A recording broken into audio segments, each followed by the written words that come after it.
Welcome to a new Stitch of the Month. This month we're knitting and it's Mosaic knitting. With Mosaic knitting you work both a forward and return row in the same colour, and then after these two rows you change colour. And for this pattern we will only use knit stitches. Now the trick to creating the mosaic pattern is to slip certain stitches unworked, and this draws them up over the other colour. You can see what I mean a little here, but I'm going to walk you through how to do it and you'll see that it's much simpler to knit than it seems. For this demonstration I'm going to cast on 17 stitches. I prefer using the long tail cast on method, but you can cast on in any way you prefer.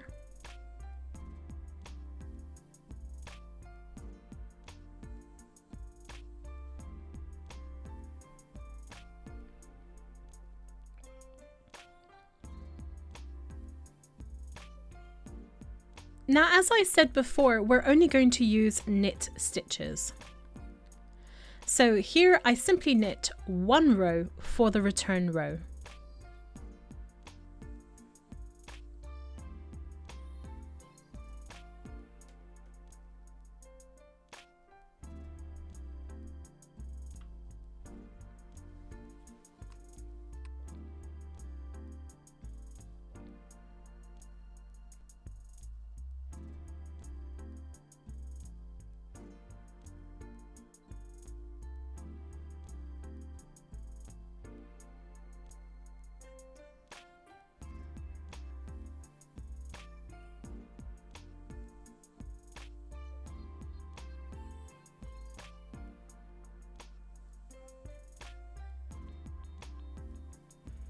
That's one row complete.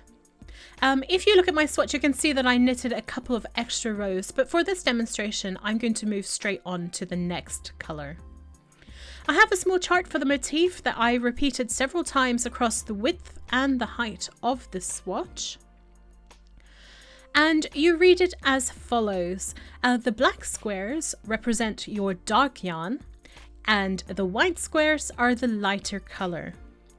Now, whether you knit or slip a stitch depends on the colour that you are using for that particular row.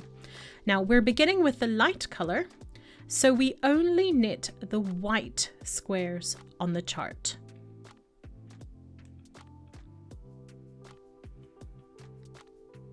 And that's these squares here, just these white ones here. Now the dark squares we're going to skip, and by skip I mean we're going to slip them purlwise from the left hand to the right hand needle, and we slip them just like this. So you don't knit them, you just slip them across. Then make sure your yarn is at the back, and we now have to knit our first 3 white squares. So I take the new colour and knit 3 stitches.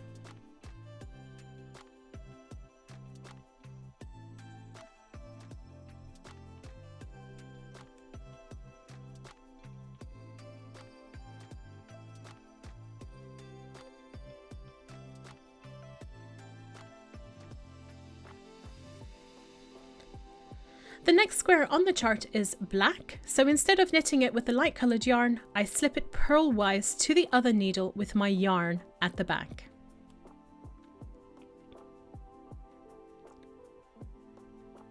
And then I knit 7 stitches with this light colour.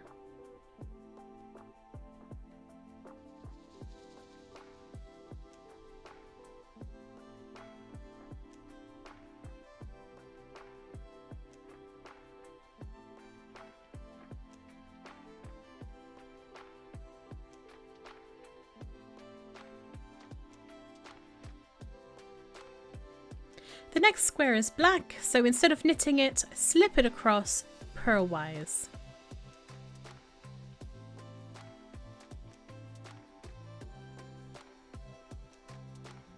And then knit 1 more light square.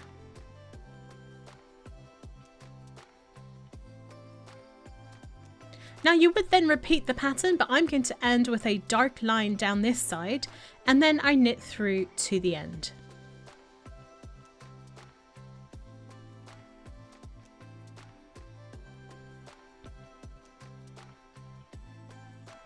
So just to show you again, we ignored the first column of white squares, and then we slipped 1 stitch for the dark square, and then 3 light stitches, 1 slipped stitch, 7 knitted stitches, 1 slipped stitch, 1 knitted stitch, 1 slipped stitch, and the rest are knitted. Now for the return row, you knit the stitches as they present themselves, and the only thing you need to remember on this wrong side of the work is that when you slip any stitches, make sure you bring the yarn to the front before you slip, and then move it to the back again to knit the next stitch. So knit the stitches in the same color you were using, and then when you reach a stitch in the other color, you bring the yarn forward, slip the stitch purlwise, and then move the yarn to the back to knit the same color stitches.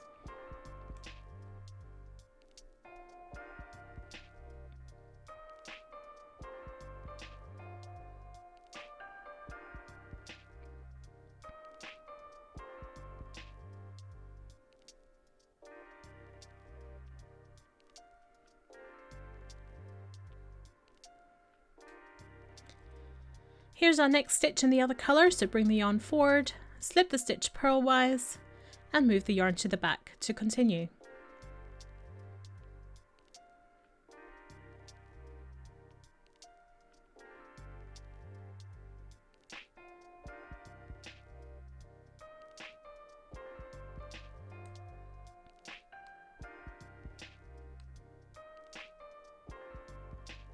And that's the 2 rows in the light colour done.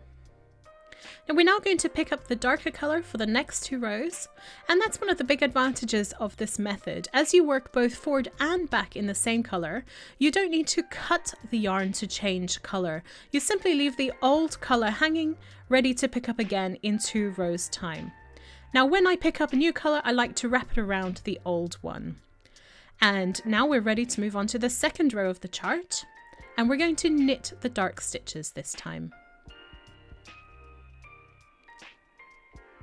That means we knit the first dark stitch, and then we come to a white square on the chart, so I'm going to just use some tape over the first row to make it easier to see where I am on the chart.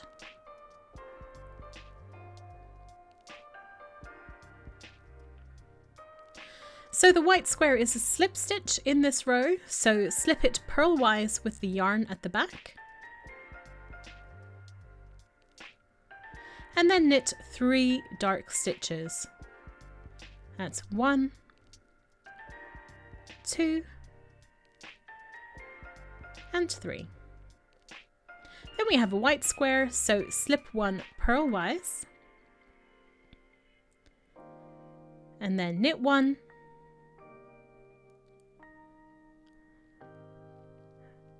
we slip 1, knit 1, slip 1, knit 1, slip 1, and I'm going to knit through to the end of the row from here.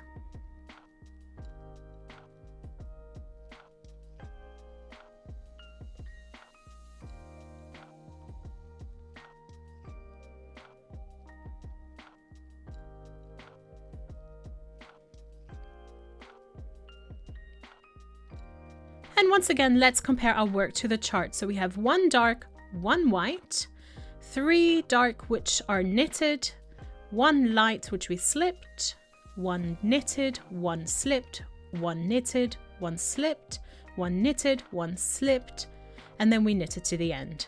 And on the return row, we simply knit and slip the stitches as the colours present themselves. And remember, this is the wrong side of our work, so we need to bring the yarn forward to slip the stitches.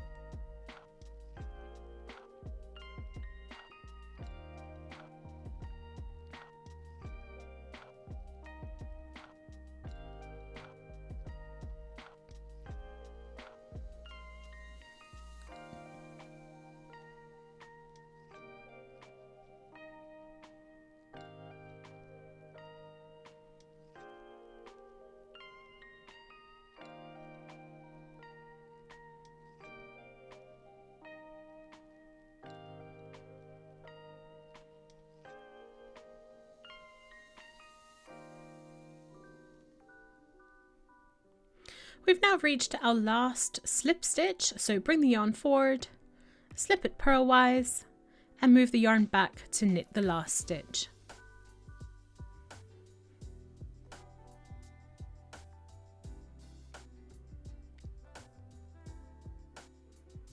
And here you can see that the pattern is slowly emerging.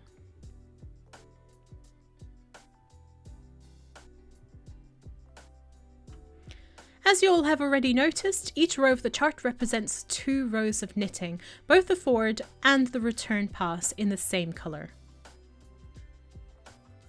We're going to use the light colour again for the next row. And this means that when we come to a black square, we're going to slip the stitch and we're going to knit for the white squares. So slip the first stitch purlwise, then knit 1, slip 1, and then knit 5 light stitches.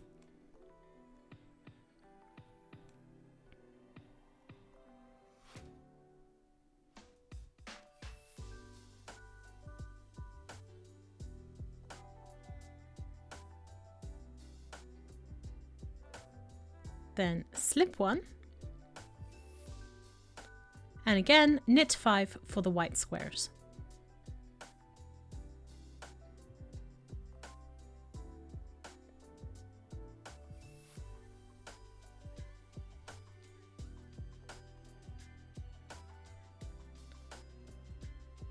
I'm adding 1 dark square at the end for my dark outer frame, and then I'm going to knit on beyond the chart to the end of the row.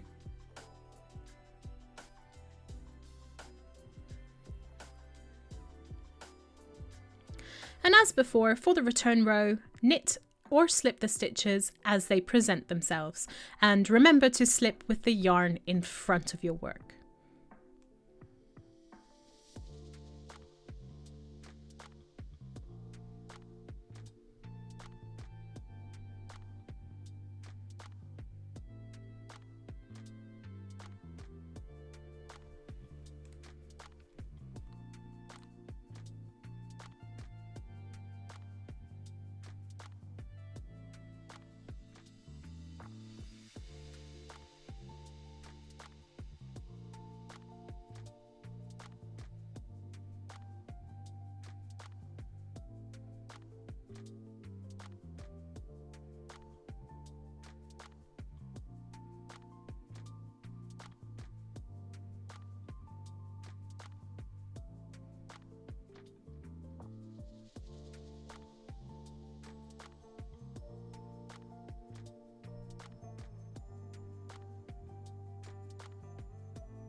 Now we've just used the light yarn, so it's time for the dark again.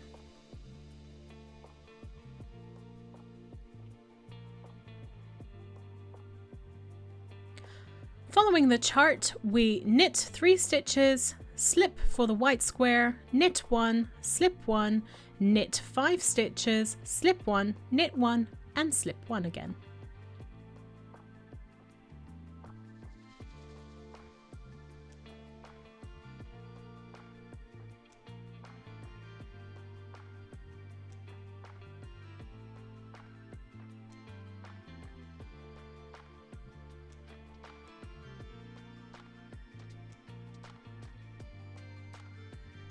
So slip this one purlwise for the white square.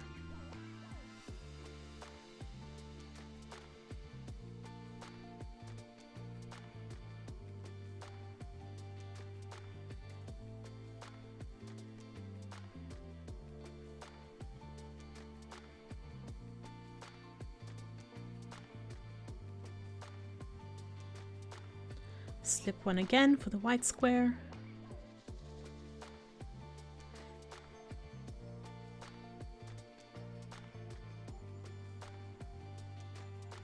And then knit to the end beyond the chart.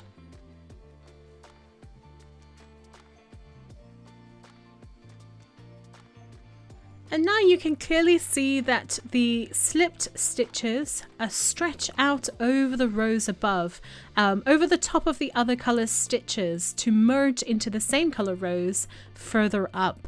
And this creates these joined up lines that ultimately form these geometric shapes and patterns.